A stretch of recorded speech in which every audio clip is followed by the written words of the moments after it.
This was not a decision taken lightly, but the health and safety of our athletes, families, fans and employees is our top priority. We look forward to bringing the EYBL back in 2021.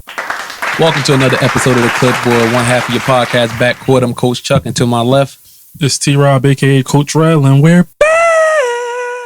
I just learned to not even pay attention to him when he does it anymore, so... Everyone loves it. Everyone? Everyone. We'll take a poll. Yeah, we will. We got a good episode. First and foremost, I don't think we said this last week. Rest in peace to George Floyd. Rest in peace to Breonna Taylor. Rest in peace to Ahmaud Arbery. We don't really get into a lot of politics, things like that. But at the end of the day, we're both young, black, African-American men.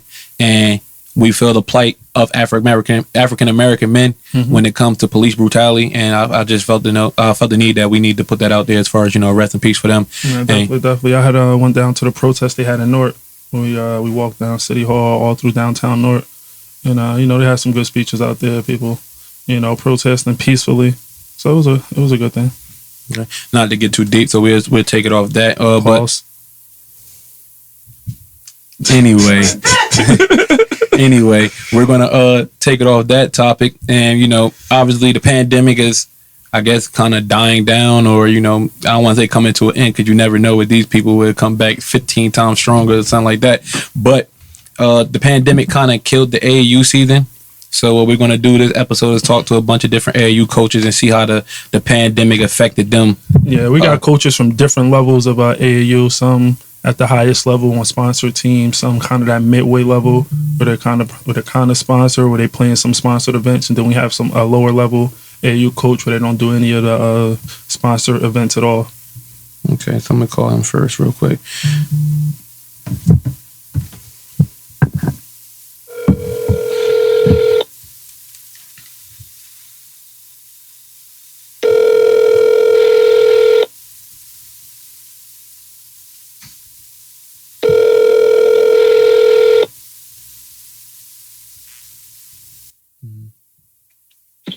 Yo, Chuck.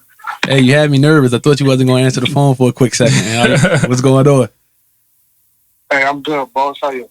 Maintain. I'm here with T-Rob at the podcast, and I'm gonna introduce you. We got a New Jersey. Whoa! You gotta gas him up. Oh no, because me and him spoke about this already. He don't like when I say this word, so I'm gonna say it. He's a New Jersey high school basketball legend. Was a top 25 player in his class in the country. Seton Hall Prep legend. Probably go down top 3, top 5 in that school history. Maybe number 1.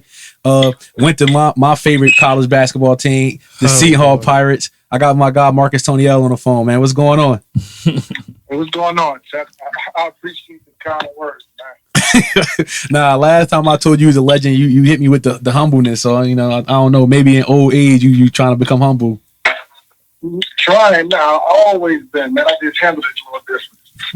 Okay. So I told you what this episode was going to be about, more so how the pandemic kind of affected the AAU circuit, the AAU season, and obviously you coach for the New Jersey Playaz as well as I. And the last time that you coached, you were an assistant on the 17-year-old team. So you have a in-depth knowledge on how the circuit works with the college coaches and players recruitment. How did the pandemic really affect the New Jersey Playaz, maybe from the 4th and 5th grade teams all the way up until, the high school level? Well, it affected every AAU program. Primarily us. We was in with this year, with us not having a 17-year-old, only having 15 and 16. We were looking forward to making sure our 15 and 16s were good, so that in the following year we could go back to having a gold team. It really sucks for our elementary program because we put in a lot of work at that level. It's to recognize the players as having an elementary program, because for so long, we only focused on high school, and then we went down to middle school, and people started noticing us for middle school, but we never had an established elementary program in the past 2 years with us trying to build that. And with yourself being a part of it this year, it's a setback, because I think people were starting to recognize, at the elementary level, we do have guys that know the game and coach the game and give it with our passion. And the parents truly respected the work that we was putting in. At the middle school level, quite honestly, It's very important because it prepares guys for high school, but they have so much time. I think the biggest disappointment is the junior class that's rising seniors, and then the seniors who, not just with the players across the country, the seniors who didn't have that opportunity to get that extra look to play in front of college coaches who now have to go to prep school or take scholarships they normally wouldn't have taken. Okay. Yeah, that's what I wanted to get into with you. I know you have extensive knowledge at that age group, the 17s, where the kids are making decisions on what they're going to do the following year, whether they're going to go to prep school, whether they're going to go to college, and what level to college. How much of an effect do you think that had on those like midway players? So guys that was like in between a Division II or Division I, or in between a low major and a mid major, or a mid major and high major. How much of an effect did it have on them, or do you think it had any effect at all? Oh, no, it's a major effect. I mean, you got a guy like, what's his name, Micah from Eastside, who committed to Monmouth, and for that reason, Monmouth took a scholarship back, and he didn't have an opportunity to play in front of anybody. Okay. And Peter's off to Kurt Paulson, and Kurt, who's going to pace, which is very good.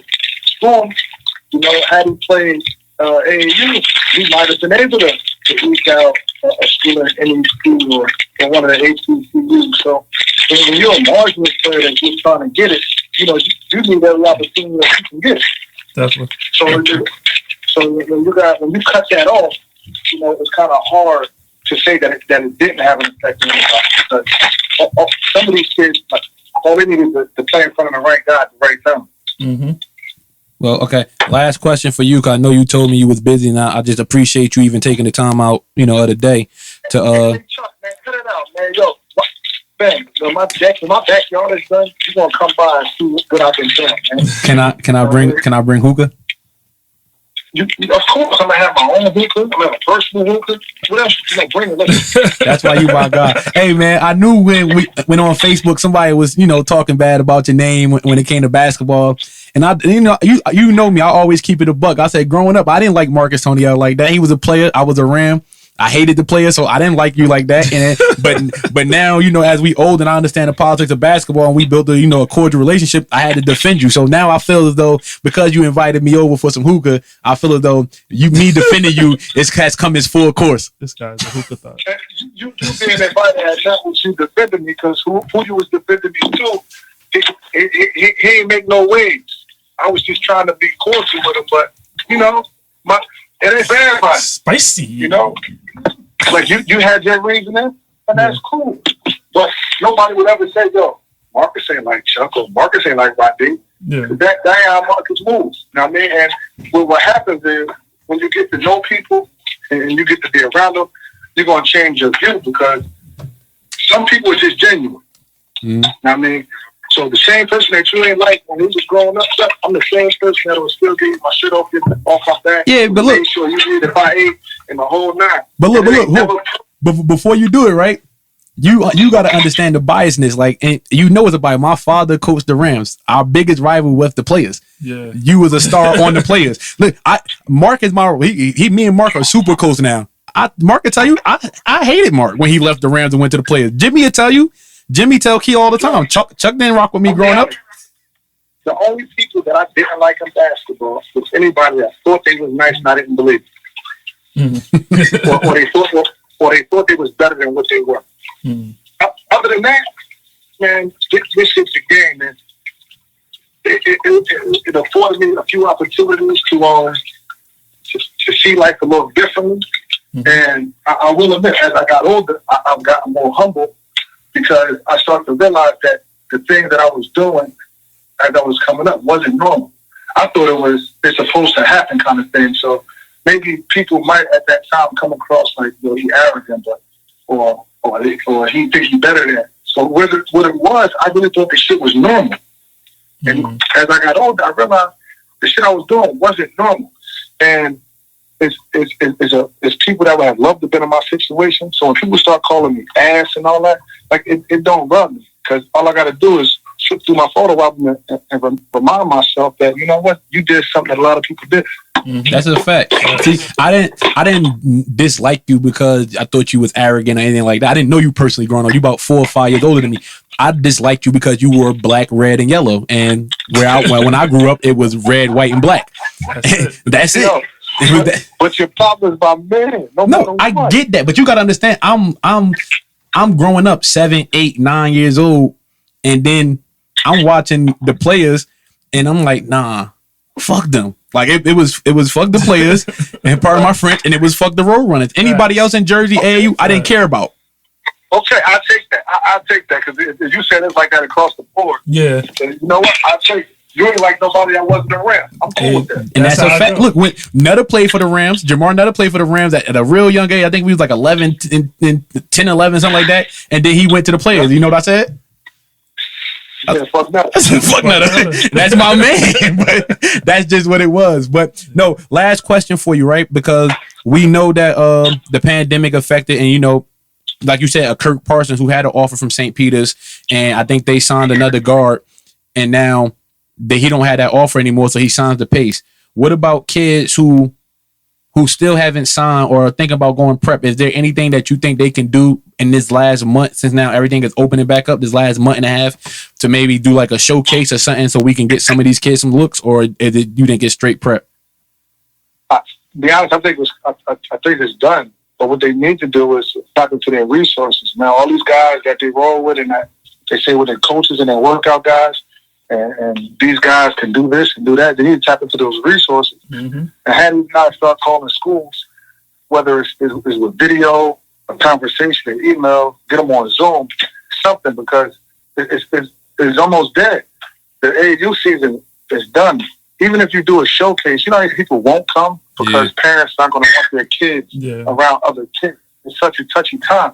So this is the time where you need your network. And if you've been playing for people, you've been working out with guys, and they've been promising you that, yo, I could do this, I could do that, I got this network, then you know what, Coach, let's tap into that. But tap into that.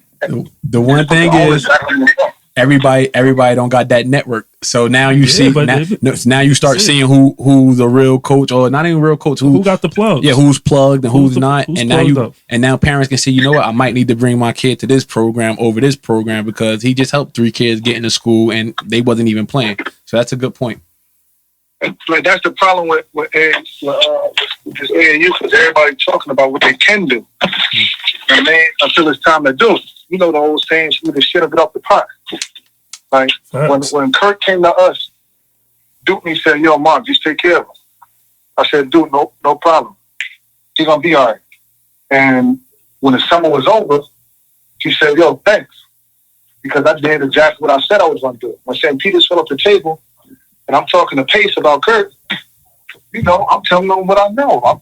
I'm being in that network, that resource that I'm telling people to tap into. And fortunately, he was able to get himself a scholarship.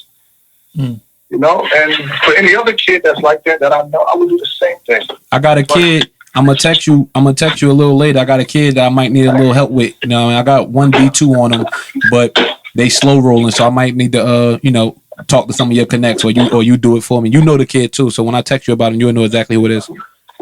And that's not a problem. Like, we all out here trying to do the same thing, and that's to improve these kids' lives. And if your connect don't have a network, then the connect knows he got to know somebody that can help. You know what I mean? So if I'm the extension of you, Chuck, and then I try to do it and I can't get it done, guess what? I got to make another phone call, because at the end of the day, the goal is to get this kid into college. That's a fact. Well, like I said, I don't want to hold you. I'm gonna hold you to that hookah invite though, because you know that's my wave. And, and thank you for letting us call you. Give you a little quick interview, real quick. No problem, man. I appreciate y'all for having me, man. No keep it going. You guys are doing a great job. Appreciate it, man. All right. See, it's funny because I always try to like call myself like keeping it a buck. Like, if I don't like somebody, I'm gonna tell you I don't like you and whatever. But now, like the last couple interviews, like even with Micah, we scouted him and I just said, make him go left and make him make a move. And I'm gonna tell him exactly how I scouted him. But it was funny because he really knew that was his weakness. And now I don't even know if Marcus ever knew that I didn't rock with Marcus from probably 9 to 20, 20 24, 25. I was just holding biases. But now, you know, I'm older and all that is, you know, it is what it is. Yeah. So you want me to call the other guest or you want to call yours? Yeah, you can call. Hold on 1 second. We stay in order. High, mid, and low. Oh, wait, you know what? Let me call this one first. There we go.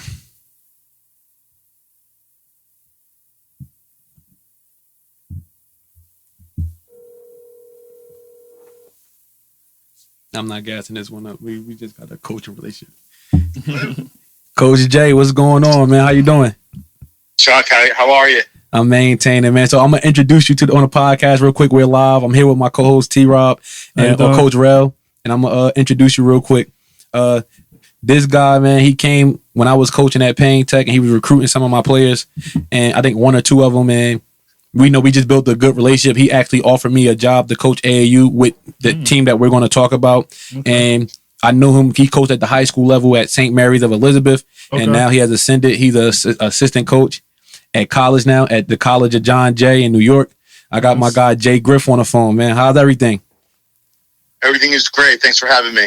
No problem. So I think we spoke a little bit earlier on how the episode was going to go, pretty much talking about how the pandemic affected AAU, and I thought you were a good candidate to have because you can look at it twofold. Because one, you coach AAU, and two, you actually are a college coach, so you recruit high school players. So you could talk about it twofold on how it affected you as a recruiter and how it affected, you know, he coaches Jersey Force, by the way, and how it affected Jersey Force AAU season. Yeah, it's definitely a unique perspective. Being able to coach both, and then being a D3 coach, you're still able to do AAU because you're not dealing with scholarships. So the rules let me do it. It's fun doing it. For me, it's a good way to keep involved with that next generation of kids. So you're always knowing kids coming up, maintaining those relationships throughout the AAU world, which, you know, you know of because of our relationship. And just maintaining that relationship with the high school coaches and with the AAUs. You know, AAUs play such a large role in college recruiting these days. So you got to have your kind of fingers and toes dipped into every pool these days. And I definitely use those avenues to my benefit. As far as John Jay goes, our recruiting, you know, we were really lucky. A lot of my colleagues, you know, waited a little later to recruit. Because of the AAU season, you know, a lot of guys want to see those 20s who aren't committed anywhere, so they kind of want to see that spring season, so they kind of may hold a spot or two, and I think that goes across the board for Division III, Division II, Division I. For us, we were really pretty much done with our recruiting. You know, we did a great job of kind of seeing who we wanted, targeting kids, and then being involved early with them. So as far as John Jay is concerned, the pandemic didn't hurt us. It didn't help us though either, because, you know, we're not on campus. You know, that might have pushed a couple kids away, and I think that's across the board. You know, kids want to be on campus. They want to see the school. They want to see where they're going to live, who their players are, who they're playing with, the coaches. They want to be involved. So definitely. I think it's really hurting, you know, colleges across the country as far as that goes. All right. My question for you, Coach, this is Coach Rel, Chuck's co-host. I want to know, because in my mind, I think that Division IIIs would probably benefit most from this, because I feel like a lot of players are dropping off because they're not being seen. I know you have connections with different Division III coaches, your colleagues, and other people. Do you think it has helped Division III with getting players that they typically wouldn't get? I think to a certain extent, I think it kind of goes twofold. Like I said, I think some of the kids, they wanted to kind of come see campus and wanted to come see a couple things. And again, it didn't really affect me, but some of the people that I am talking to, that hurt them, that they were going to get a kid and maybe they didn't get a chance to see him. I do think it can work too if you got in with a kid early enough, where it just kind of limited his choices. But, okay. They don't really have it. It's if you get in with somebody early and you're recruiting them hard and, maybe they would have done an AAU season for the spring. So I did think it really hurt the 20 class, and that's why I think you're going to see a lot of kids either go the prep school route or maybe to a junior college route where they're going to do a year or two and kind of get their stock up a little bit. But Division III is kind of unique because we don't have scholarships. So the Division III guys, are really going to be Division III guys, whether they do a prep year or a JC route type of thing. Yeah. So during the pandemic, obviously you can't recruit the way you want to recruit, or not you in general, but just schools across the board. And do you think that why this year the transfer portal, I mean, it's been going crazy the last 3 to 4 years, but this year it seemed astronomical. Is that one reason you think the transfer portal was so crazy, because the pandemic came and people were just saying, you know what, I'd rather get a kid that I actually have film on and I've seen before than to recruit a kid that I seen once, but I couldn't see play, because I couldn't see him play AAU? Yeah, I mean, that's a great question. I think, for one, I think there's two separate questions, because I think the transfer portal has gotten to a point where I think it's almost an epidemic now. I think a lot of kids just in general are just getting some really bad advice early on. Maybe getting told that, they're a certain level. And all those levels are, there's not a huge difference in them. Perfect example, we were fortunate enough to get a Division I transfer to come into John Jay this year. He was a Division I player. He was on scholarship for 3 years and didn't really get to play a lot. And he wanted to come in and start and just to kind of see what he could do personally. And his degree matched up right. So he transferred down to us, and he was great, but by no means was he a superstar or anything like that. So I think that goes to show you that, the levels are a lot smaller than everybody thinks. Everyone gets too consumed with the levels of being a Division I or being a Division II or being in Division III rather than, going for fit. But to answer your question, I think more of the scholarship schools are going to look at transfers harder because there is film. And, 20s, it's unfortunate that they didn't commit earlier. I think they're really going to get hit the hardest because 20s who didn't commit because there's no film, and college coaches want to see guys on film. They want to see, what they can do in a system. And there's tons of film on that. So I definitely think the transfers have a leg up, and I think more of the scholarship schools are going to go that route. Last question before we let you go is a little bit different than the pandemic. And, I know you were assistant coach at St. Mary's of Elizabeth. Mm-hmm. Unfortunately, It closed down. And some of the assistant coaches went to Immaculate. How do you feel about a lot of these private schools now that are actually just, closing down due to lack of funding or whatever the reason may be? It definitely bothers me. It being able, I can't, so my background, I was a public school coach for a little bit, but the majority of my high school coaching was at private schools. I was at Cardinal McCarrick for a few years, and then I went to St. Mary's and I did the bulk of my work there. It bothers me because I think throughout my career, I've been an advocate for youth, wherever I was. So I think it limits choices. And I think at private schools, just because of the way they're built, they're able to be put in a position to help out those youth, and they're not just limited to their town. And also they usually have a lot more resources. Public schools, you have to have a degree, you have to, be a teacher in that town, majority of the time. So you might not be getting the best coaches or the best staffs or the most motivated people. A lot of those, from what I've seen, a lot of guys are driven more by money, more by stipends, more just because of something to do. Not taking away anything from public school guys. I think there's a ton of great public school coaches out there. But I think anytime you're taking away schools and you're just taking away opportunities and chances for kids. Okay.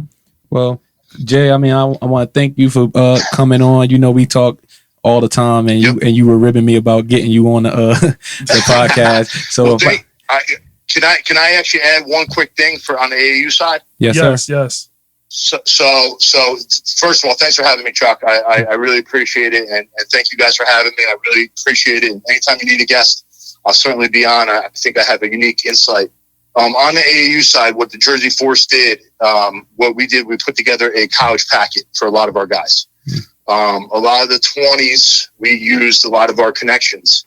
And it's not only me, it was really the director, Joe Stein, the other coaches. We have like 4 guys who were college coaches at one point, which I think helps recruiting just by networking and connections. So we put together a college packet and we sent it out to over 300 schools on our guys. So I think that really helped the 21 class. And we're seeing a lot of traction on our guys. One of our guys just committed last week to Monmouth.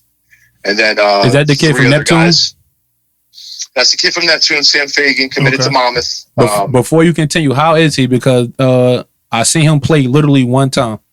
And we played him. And that was the game he dislocated his kneecap.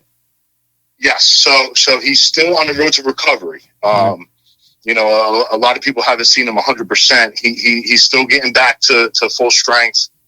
Tremendous player. A lot of people don't know this, but both his parents were tremendous players. So he has that kind of stock. You know, and he played for his dad at Neptune, who's the head coach at Neptune. So tremendous IQ. Getting back healthy. Played this whole year. Like I said, he's still building up, and I think his best basketball is definitely in front of him, but Monmouth definitely got a good one. And he committed early, obviously, because we don't know what's going to happen, you know, with AAU and everything else. So any type of kid that we're going to see get offers, you know, we're obviously going to push them more towards taking something early. Okay, bet. Well, no, I'm gonna let you go. I got one more guest we got to call up, but I'm gonna text you because I want to talk to you about a kid and see if you guys are interested. Might have a little wing for you. Absolutely. Anytime. Thank you guys. Appreciate it. No problem. Thanks for coming on. All right. Have a good one. You too. So you want to call your guest now, or you want me to call the other dude? It's up to you. Either one. I mean, we want to stick to the order. I think my guy will probably be last. All right. Let me call this guy. This might be funny. Hello? You was waiting for me. Man. You answered the phone fast. What's up? Nah, I just have you on the phone. What's good? Nah. Don't just say you miss me. That's all. I just want you to say you miss me. Yo, y'all need a room? Hey, I'm funny as that. You need a room? So, what's up with you? You saying a lot of gay stuff today. Like, That's you, bro. You talking anyway, you miss me and all I got my other coach, man. The first guy. You got some up? No, I'm talking to him about you now. Got some up. Outside of my pops, he was one of the first guys who he was the first guy outside my pops to give me a shot coaching AAU wise. He has his own team. He pretty much, I want to say from maybe 3rd, 4th grade all the way up to, you know, junior year in high school. He has a team for each age group. He just started a girls program. He does all his own jerseys and all his own clothing, everything. Basically his own apparel line. Correct. Well, no, I wouldn't say apparel line, but yeah, if you want to put it like that. Apparel. Yeah. And it's my guy Eddie Torres, man. What's going on, bro? Hey, what's going on, guys? How y'all doing? We good, man. Thanks for coming on. You good with the clipboard? Well, there you go, man. You got you ain't growl. You got to do the pirate growl. So if for some of you, I mean, some of you know, some of you may not know. Eddie Torres is the organizer, the program director, the CEO of the New Jersey Pirates. As I said, you gave me my first shot coaching AAU outside of, you know, coaching for my pops. I told you what the episode was going to be about, the pandemic and how it affected you guys, you know, as far as AAU and, you know, certain tournaments. One thing I wanted to know is, like, did you guys doing like Zoom workouts, or what did you do? Did you notify parents you just going to let everybody, you know, let everything die down until it's safe and then maybe we'll start back up? Or, you know, how did you go around the pandemic and how did it affect you and your business? It affected it hard, man. We was gonna be all right this year too. I had a few good teams, but this Corona, you know, it kind of affected us. I've been doing Zoom workouts with my little guys. We also got 5 to 8, 9-year-olds, so they've been doing Zoom workout with my other coach, Ross. He do that twice a week with them. The older guys, it's hard because, you know, they're all doing something, like, so. it's kind of tough. But with the little guys, we've been working. So, and then the girls, same thing. They teenagers. You know how that go. So now you can't get in the gym. It's hard to get them out there. Okay. I mean, so now it's starting to open back up as far as well, now parks are open. Some parks got the rim up, some of them don't. When do you think the Pirates are going to start everything back up? And do you think you'll throw like a tournament or take place in a tournament, or you think you want to just social distance with the workouts?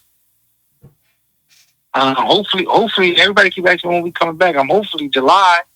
Sometime in July, we're going to start working out again and practicing really.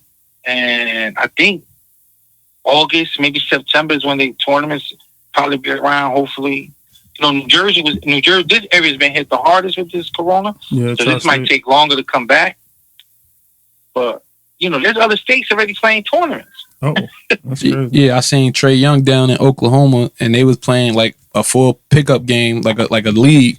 And the gym was packed with fans. I'm like, wow, like we can't even get a gym open up in Jersey. They took all the rooms down in the parks.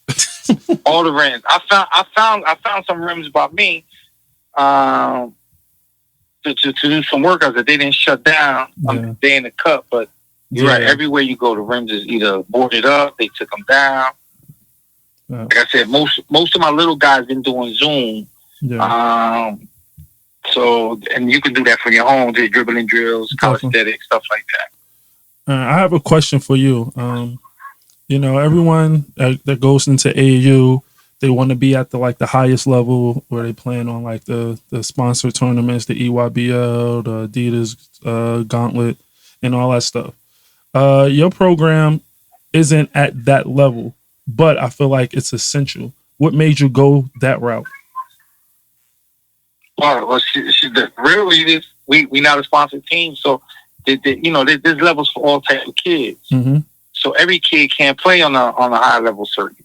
Definitely. So what I do is I try to keep the kids busy and hopefully get them right. So when they go to high school and they get an opportunity to play the next level, no matter what level it is. Mm-hmm. So to me, if you could play against the best players that's around, that's going to hopefully get you better for the next level. But hey man, I just want to and all that. That's all sponsor teams, so it's hard to get in that. That's shit. We would love to be in that circuit too, but it is what it is. We gonna play and where we can fit in that and at least be competitive. Yeah, I just want to say you matured, man, because you're like when it comes to your team and everything, you're real passionate like I am. So when he asked you that and he said you're not on that level, but your team is essential, I thought got offended before, right? 2 years ago. Hey, 2-3 years ago, Eddie would have been like, "What you mean we not at that level?" Like I remember we go ahead. But to be honest, 6-7 years ago, we was beating them kind of teams. We was beating those DTSOs, New Heights, the Gauchos, the players. Like we beat those teams. No, I know you guys can compete with some of those teams. When I said for a while, we was doing that, but to be honest, there's so many teams right now. It's hard, and most of my kids is from the North area, so a lot of kids from North don't really play AAU or can't afford it. Exactly. I get it. So a lot of this stuff, I got to come out my pocket for a lot. Nah, exactly. So I don't do this to make money. We're not getting rich. I lose money every year, to be honest, but it ain't about that. It's about showing these kids other opportunities that's out there. I'm glad you. But like you said. No, I definitely understand that. I got offended, but it is. Yeah, but the only reason I said that, I didn't mean it like. I know my lane. I was just saying that you guys aren't a sponsored level team where everything is just taken care of for you guys. You don't have like the red carpet rolled out. You guys got to do everything yourselves pretty much. That's what I meant. Correct. I appreciate it. I know what you meant, but Eddie. I know how Eddie is. Me and Eddie got I ain't gonna throw our personal business out there, but me and Eddie got a big argument like 3 years ago. Like we stopped talking for like a year and a half. Yeah, but I'm glad that we both matured and we can move past it and rekindle a relationship. Pause, Terrell, and rekindle a relationship as coaches, whatever case may be. But before you said something about you lose money every year coaching, it's not about the money, it's more so about the kids. And I wanted to ask you, what do you feel about some of these programs who are doing Zoom workouts, but they're charging people that are already on their team to do Zoom workouts? It's funny that you said, I was just having a discussion with her, like, and I was telling her, some of these people, this is their livelihood. I get it. Me too. Like, I mean, I can make money off of that too, but I feel like us growing up, we come from a different era, right? So when we was growing up and we played sports, I don't remember ever paying somebody to train me how to play a certain sport. So, like, you understand? Like, when we played football, basketball, baseball, Yo. I think Eddie's phone might have died. Oh, my bad. I hit the mute button. Oh, right. You're getting too excited over there. Yeah, Passion. that's that fat face.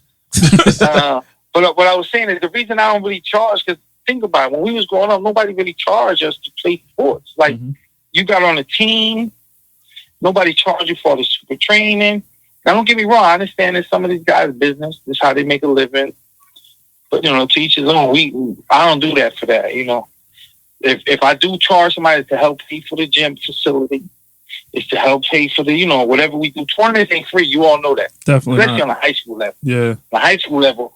And I can imagine what it's going to cost now, because there ain't going to be too many tournaments. It's going to be about $800 tournament. So I get it. I know they're going to get their money and people are going to pay because there ain't nothing going on. But, so I get it. Like, I'm not going to knock nobody hustle if that's what they want to do and charge people for training. But it's not the same. The Zoom, like, it's good. But to me, how can you train somebody, like, virtually and try to charge them if you ain't really there pushing the kid? Do you understand what I'm saying? It's not the same. I don't think you get the same effect from it. So I had my daughter doing the training the other day with us, and I can see she not really putting her into it. So I got mad at her and said, you know what, you're not doing it. You just wasting my time. You know what I'm saying? So instead of me arguing with her, the homie would have been arguing with her, oh, you better do this. It ain't the same, because at least when your peers are around you, you see them going hard, you might go a little harder. But every kid is different. So I get it. Every kid is different. But I don't feel like nobody. I ain't gonna. Like I said, the old me would have probably been knocking them, but I ain't knocking nobody. It is what it is. Yeah, I just want to. They gonna do what they Boy, do. Eddie matured. I just want to say I'm glad you matured. And, now I'm gonna let you go because we got one more coach and we winding down. But I want to say thank you for allowing us to call and interview. And hopefully, thank you for putting us out there. Just a good spotlight for you guys. Y'all doing a good thing. I watch your episode every week. I ain't watched the last one. I ain't gonna lie. I usually watch every week. Yeah, because you usually call me with 3 o'clock, 4 o'clock in the morning. Because I always text you some bullshit. Yeah, but always with some Ayo. He before we go, he just Eddie called me one day like, why T-Rob say he played at Rutgers? He played at Rutgers Camden. Like, he always texts me with something like that. I played at the Rutgers University, Camden. But he is correct. He did play at Rutgers University, Camden position. I just want you to add the Camden part when you say Rutgers. That's all I'm saying. Yeah, I always shout out my Camden players. Yo, to be honest, you know how hard it is to get into Camden, Rutgers? Yes, that's why I transferred there. It's school to get into. It's not at all. That's why I transferred there, because of the degree. No, and another thing is like, it's still a Rutgers degree, like you always say. So exactly. You don't need to be messing with you, man. Nah, yeah, I know. It's all love. But all right, man, I'm gonna let you go. I'm gonna text you though. I need some info from you, so I'm gonna text you. I appreciate it. All right. Shout out to Rutgers Camden. All my guys that be watching the show, staying tuned. I'm supposed to be out there this week because Joe playing my guy D Block from Camden. That's gonna be a crazy matchup. They got this one-on-one tournament thing going on. Well, not a tournament, just a one-on-one matchup thing. I think every game worth $5K. Joe playing D Block. That game gonna get crazy. The kid D Block good. Yeah, he made back-to-back Division III Player of the Year. Mm-hmm. He's supposed to be a Division I player, but other stuff also off the court caused him to go Division III. Mm-hmm. But then Joe, he scored 2,000 points in college too, Division II. So and they both tough. They both from tough environments. But I'm going with Joe, man. I don't know D Block. And I mean, I'm gonna keep it, but there's only one D Block that I know. Rest in peace, Desmond Sanders. Yeah. That's the only D Block I know. And I'm going with Nork, man. Joe let me down last time. He lost to Kelvin, even though I think it was some. I think it was some bad calls in there. I think Kelvin took 4 dribbles on one thing, and then he called a real soft foul. But Joe gave it to him. So at the end of the day, if you give it to him, then that's on you. And Kelvin wound up winning. So shout out to Kelvin because he definitely beat Joe. So Joe gonna need to redeem himself. I hope he go down there pissed. He can't go down there and lose, man. I called Joe because people start calling me Like, yo, who Joe Nickerson? He good, right? He playing D-Block? D-Block. I'm like, yo, listen, that's my guy. D-Block better bring his A game, or he gonna be in for a long night if he don't bring. You his said A they playing game. for 5K? 5K. Because D-Block is Wag, little homie. So Wag, I think Wag putting the money up for him. Who put the money in for Joe? I don't know, probably Joe. Talking that money. He had 2K to play Kelvin, so I'm pretty sure he got his money. But yeah, let's call our next guest in, man. Call him right now.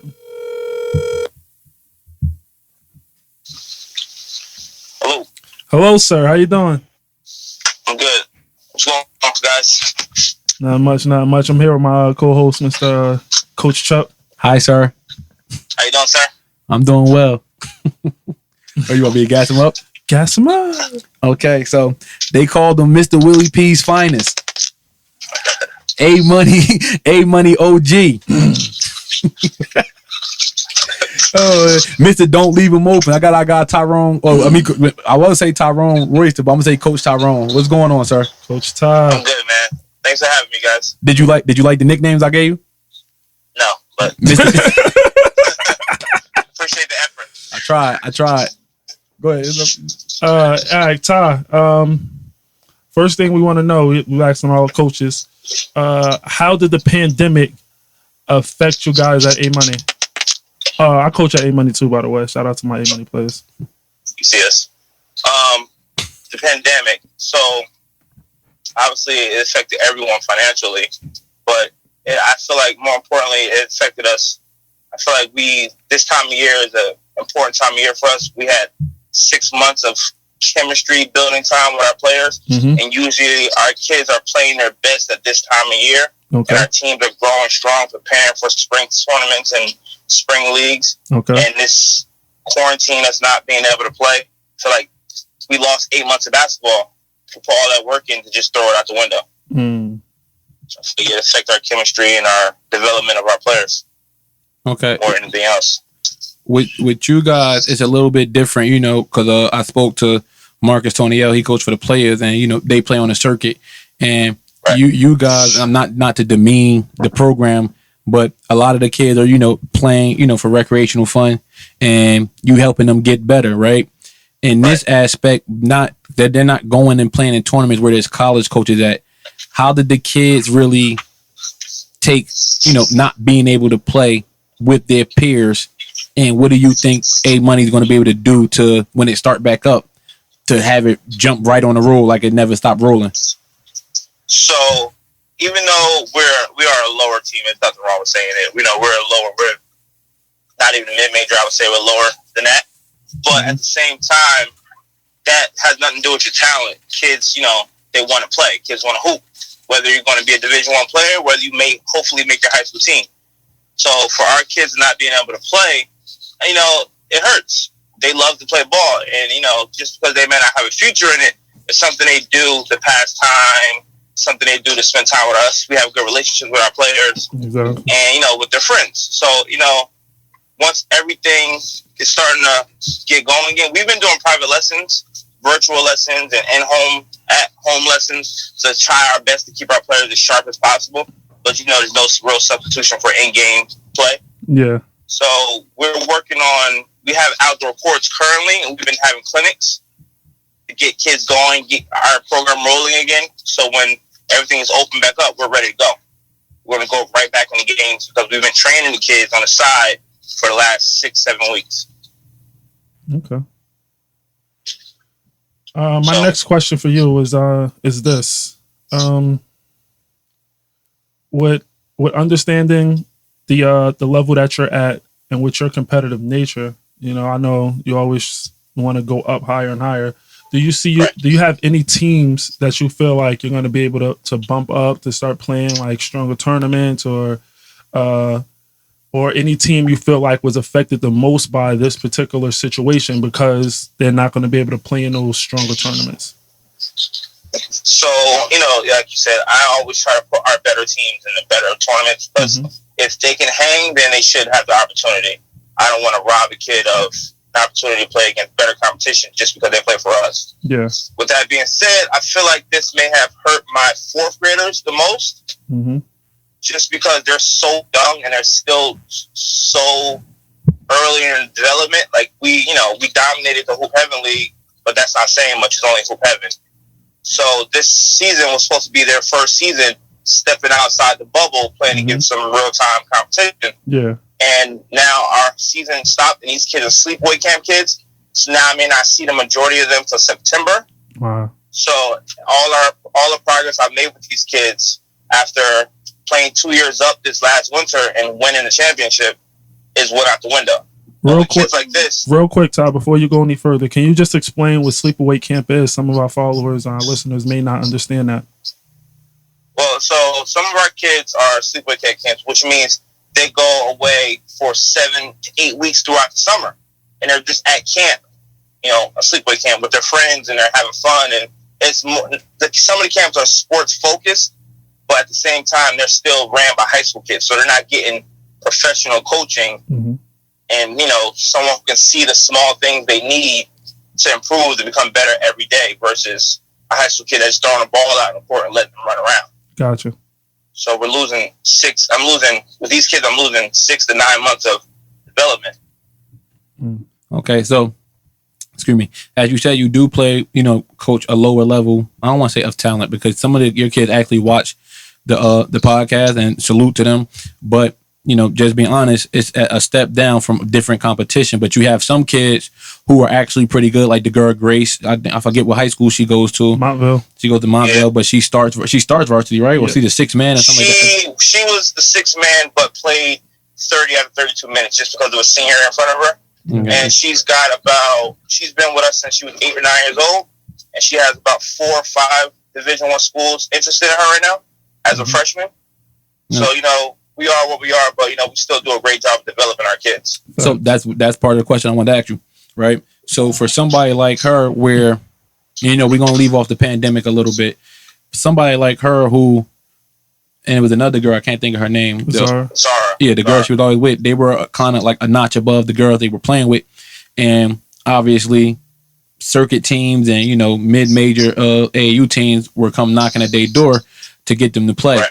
When you have those kids every now and then, the kids that are pretty good who can play at a high level, how do you feel about that? As far as, do you let them go so they can go and test the waters and see if they're good enough, or do you feel away because you've trained and you developed them for the last 4 or 5 years and you don't want to lose your work, like what you put in? Well, I'm not going to be honest. When I first started coaching, it rubbed me the wrong way when the kid would move on, just because I didn't know enough about it, like my first year or two. But as I've been around the sun a few times, I've learned that whatever's in the best interest for the player is what matters. So if kids decide to move on from me to a bigger program or what they feel may be a better situation, I tell every parent I come across that I build a relationship with, at the end of the day, you're going to have to do what's best for your child. And it doesn't matter how it affects anyone else. So when I do come across kids like that, because the girls aren't the only kids I coach who, play bigger programs. Like I have some kids who went to Sports U, other programs around the state in New York. But with that being said, I don't feel any kind of way about it. Usually they still train with me, and so, I can continue developing them, but they may just play somewhere else. So I don't take it any kind of way, because I just want what's best for the player. There you go. Okay. And now you don't take it any kind of way, right? But this is, we know each other personally, so this is something that you do, for a living, whatever case may be. But I know you personally, and I know that you probably aspire to be a head coach, maybe on the high school level, maybe even trying to get an assistant coach job on the college level. Correct. And that and that's what we all, as coaches, I feel as though, you should be going out there to help the kid, but there's also growth within us, whether we want to coach AAU, then go to high school to college, whatever case may be. What do you think is the next step for you in your progress or your process of coaching?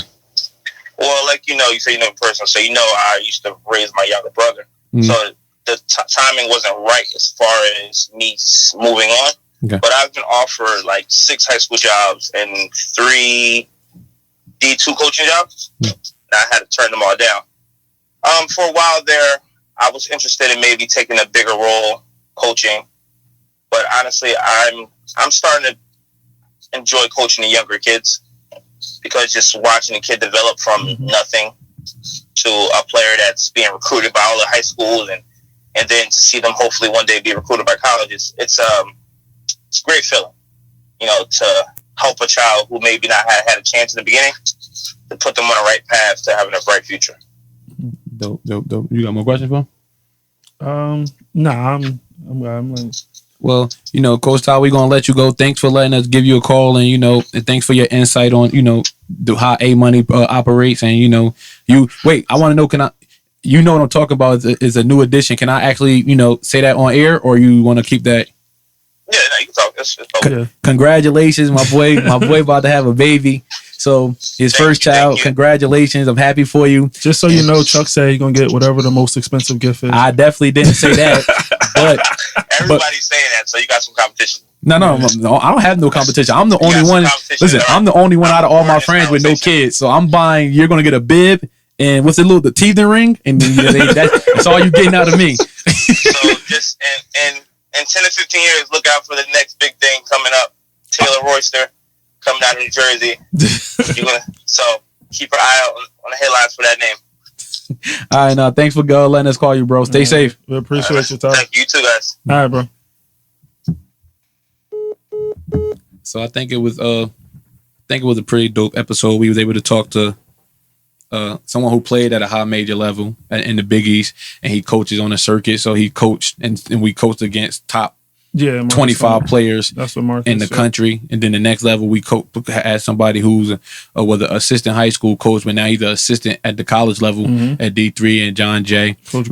Coach Eddie, he's been around for a while now with the Pirates, and you know, he's had some kids go to college. He's actually had some players we know in their younger years who wound up growing to be real good players. So, you know, and then even Coach Ty, you know, the girl Grace is, you know, that's like a testament to his story, because she was always with him, her and the other girl working out, and she played 30 out of 32 minutes as a freshman, you know, regardless of where you're at. That's impressive. Big piece of the team. I went to a couple games and they won some games strictly because of her and what she did.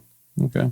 Well, you know, everything's going crazy right now. You know, like I said, it's not a political podcast, but if you're watching this and you're protesting, if you're watching this and you rioting or whatever it may be, stay safe, bro. You see what these cops is doing. Protect yourself at all times, because they not playing fair out here. So if you decide to go out there, just make sure you're ready for, you know, whatever is going to happen, because at the end of the day, I'm gonna go out there and say, you know, Black lives do matter, and protect yourself. Simple as that. Also, shout out to my boy All-Star the Great for the shirt, the North Riot shirts. Just a memorabilia piece from back in the day when we had our North Riots that we just now starting to recover from.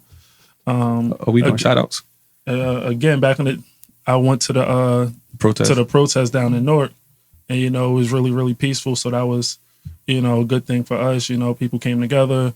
You know, people got different ideas. Hopefully, it's more action that goes with it. Not specifically riots, but some type of action to move us in a better position as a community. And on a lighter note, I'm gonna shout out my boy Zeke, because I think I'm really like the GOAT of this podcast stuff. So I had to, know what I mean? Show me a little. You got that on camera? A little GOAT, no matching. So shout out to Zeke, man. So you know what I mean, that's my guy. But another episode of the Clipboard. Thank y'all for tuning in. Zeke, I need one of these. What's going on? It's a 101. I need one of these. It's a 101, man. I don't want that color though. Listen, many days around the Sunday.